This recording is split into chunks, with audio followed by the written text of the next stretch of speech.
ஸ்ரீ சாய்ராம். உலகம் முழுவதும் விஜயதசமி திருவிழா நடைபெற்று கொண்டிருக்கின்றது. ஷிரடி பாபாவின் 101வது சமாதியான தினம், நினைவு தினம் உலகம் முழுவதும் இன்று கொண்டாடப்பட்டு வருகின்றது.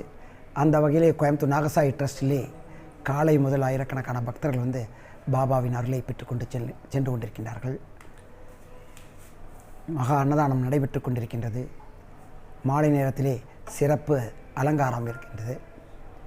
எல்லோரும் வந்து பாபாவின் திருவருளை பெறும்படி நாகசாயி ட்ரஸ்டின் சார்பில் நாங்கள் கேட்டுக்கொள்கிறோம். கோயிலின் 76வது இது கோயம்புத்தூர் நாகசாயி ட்ரஸ்டின் 75வது 76வது வருடம். அடுத்த வருடம் மகா கும்பாபிஷேகம் பிப்ரவரி மார்ச்சில் நடைபெற இருக்கின்றது. திருக்கோயில் உரிய தேதி பின்னர் தெரிவிக்கப்படும். கோயிலிலே எல்லாம் மராமத்து பணிகள் அனைத்தும் சீரோடும் சிறப்போடும் நடைபெற்றுக் கொண்டிருக்கின்றது. கும்பாபிஷேகத்தை முன்னிட்டு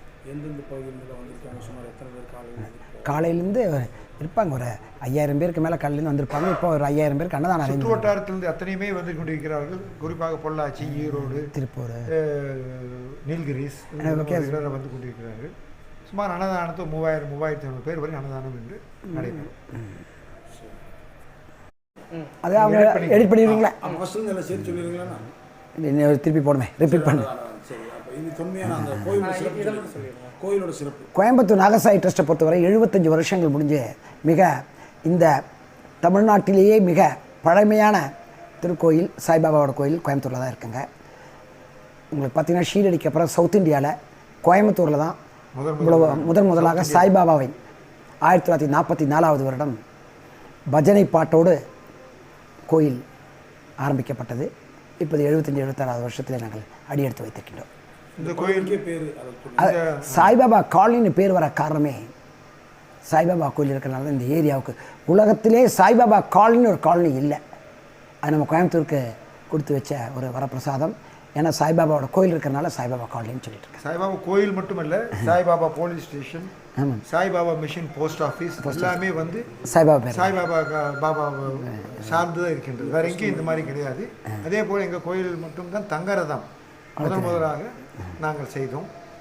உலகத்தில் சாய்பாபாவை பொறுத்தவரை எங்கே இல்லைங்க. பல சிறப்புகள் கொண்ட ஆலயம் இது.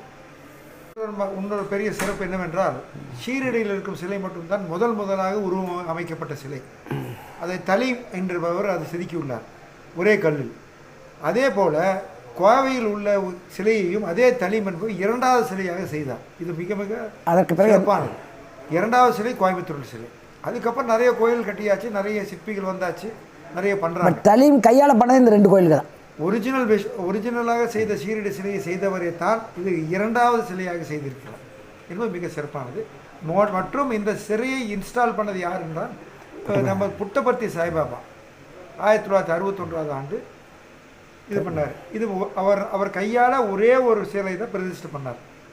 நிறைய பேர் போய் கேட்டோம், இல்லை நான் குருவுக்கு நான் கோவையில் பிரதிஷ்டை செய்து விட்டேன், இப்படி நான் செய்யவில்லை அப்படின்னு சொல்லிட்டேன். இது ஒரு மற்றொரு சிறப்பான ஒரு செய்தியாகும்.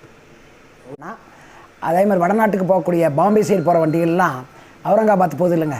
எல்லா வண்டிகளும் அங்கேயும் ஒரு 30 கிலோமீட்டர் 40 கிலோமீட்டர் ஷீரடிங்க. சோலாப்பூர் போகிற வண்டி அத்தனையும் போகும். பெங்களூர்லேருந்து டைரெக்டாக ட்ரெயின் இருக்குது. சென்னையிலேருந்து டைரெக்டாக ஷீரடிக்கு ட்ரெயின் இருக்குது. நம்ம கேட்டுக்கிட்டு இருக்கிறோம். நாங்கள் விண்ணப்பங்கள்லாம் கொடுத்துருக்கோம்.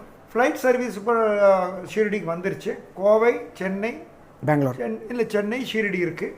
கோவை, பெங்களூர் ஷீரடி இருக்குது டைரக்ட் ஃப்ளைட்டு. கோவை, ஹைதராபாத் ஷீரடி இருக்குது.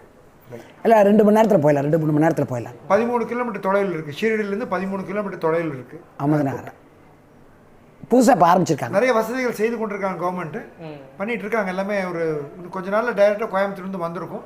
1 லட்சம் பேர் கையெழுத்து போட்டு நாங்கள் அப்ளிகேஷன் கொடுத்துருக்கோம்.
ஜய